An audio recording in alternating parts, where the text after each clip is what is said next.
when going out to a property for the first time to perform a report for real, it's important to know how to do certain things, such as cloning item descriptions, so copying recurring decor, for instance, ceilings.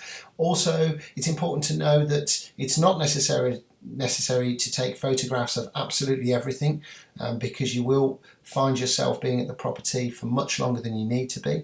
And also some practical tips on adding new items into a room and deleting them. So we're going to go through that as quickly and snappy as we can. This is the first screen that you'll be presented with before your report is created.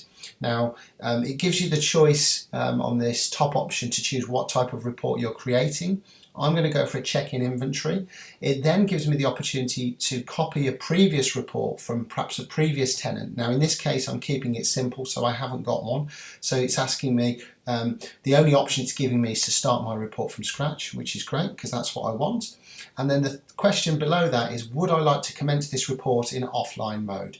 Now, it all depends on the device that you've got and whether or not you've got Wi-Fi access.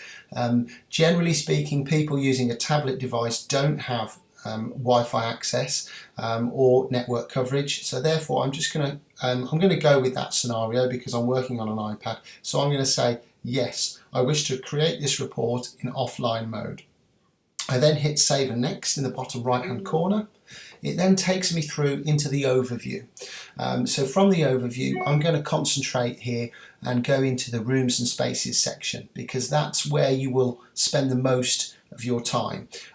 So the first thing from a practical perspective is what we have already done for you behind the scenes is we've intuitively tried to set up the order in which you will walk around the property. So you'll start in the entrance hallway and finish up in the bedroom upstairs. And obviously, as you can see, as you go through, you start an entrance and then we've got stairway halfway through, landing, so on and so forth. However, inevitably you will find that there will be, as you have a walk around the property, you will note that there will be perhaps something missing. Often you can't really preempt that until you get to the property, and it is easy to forget. Even if you're a landlord and you own the property, you might forget that there was a boiler room or something like that. So when you arrive at the property, you can go to add a new room. You can either scroll through the list and find the room you're looking for. Alternatively, you can type in and it will start to bring up the suggestions for you. So I've chosen a boiler room stroke airing cupboard. I've then hit done in the bottom right hand corner, and it's then added that new room in for me. Now I can actually use the handle on the left hand side to reorder that room as well. So I might put the boiler room in between the bathroom and the bedroom. So I've just moved that along. The next thing that a lot of our users tend to do, from a practical perspective, is they might add in items such as smoke alarms at the beginning, just because obviously smoke alarms is quite an important compliance issue. So for instance, I'm going to go into the landing and I access the landing just by tapping on the word landing, and it takes me straight into that room or that space. And as you can see, we put in the generally anticipated items you'd expect to see on a landing. So we've got a loft hatch in there, floor, ceiling, etc. But up in the top right, I've got the add item option.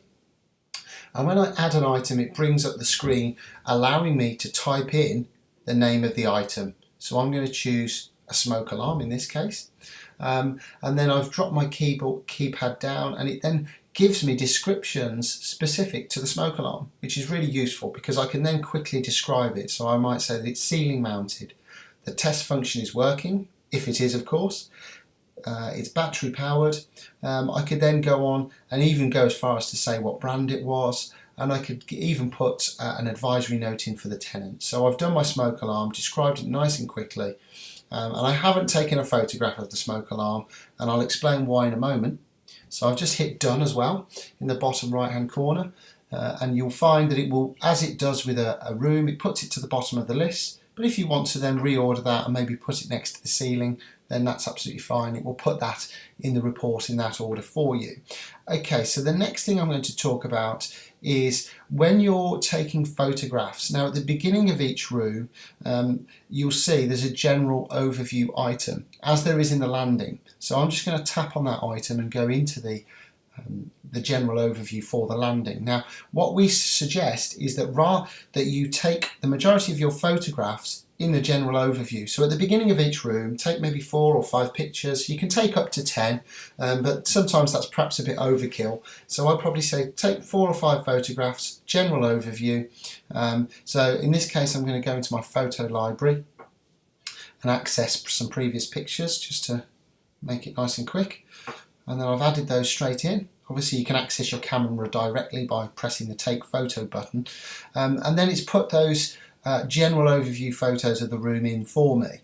I'm just going to then say it's clean and tidy in this example. Now the importance of that, of course, is we found that users that started using the system without much guidance, they were going overboard with taking photographs. For example, it's not necessary to take a photograph of each and every plug socket, of each and every door. If, however, the plug socket had, it was a cracked plug socket, or if you were on a carpet and there was a stain on the carpet, then yes, of course, it would be advisable to take a picture of that.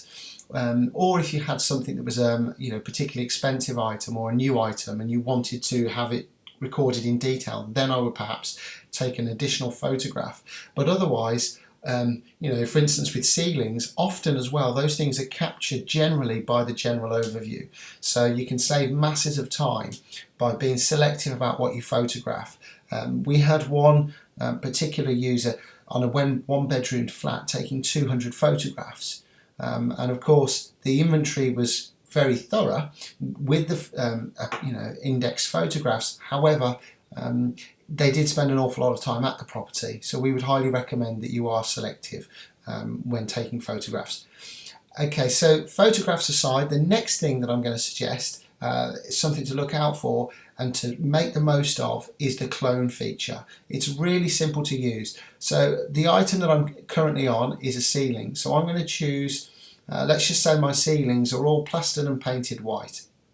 I might say that they're also free of marks and mould, and that could be the case with all ceilings throughout the property. If that's the case, if I hit my clone item description, it will copy that description to all items from that point on.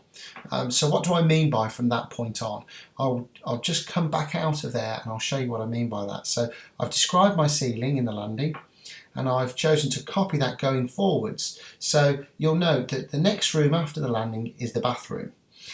So when I go into my ceiling in the bathroom, it will show you that it's actually copied that description for me. So I don't need to repeat that. Now I can add to it, and I can take a separate photograph, and it won't change what I did on the previous room, so it won't change what I did in the landing.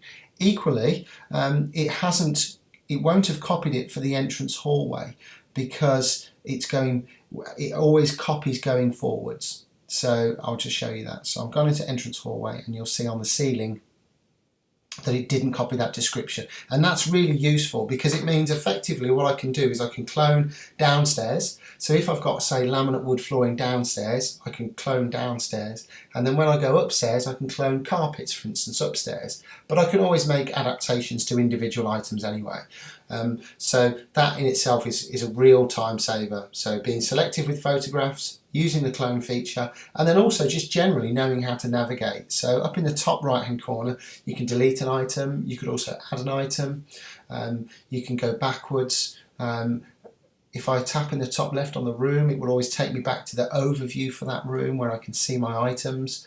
And then again, if I go back in the top left hand corner, it then takes me to the overview of the whole property, so I can drop in and out. On the right hand side, you'll notice there's a cog alongside the rooms. So if I wanted to call this bedroom something different, like master bedroom, I could edit the room.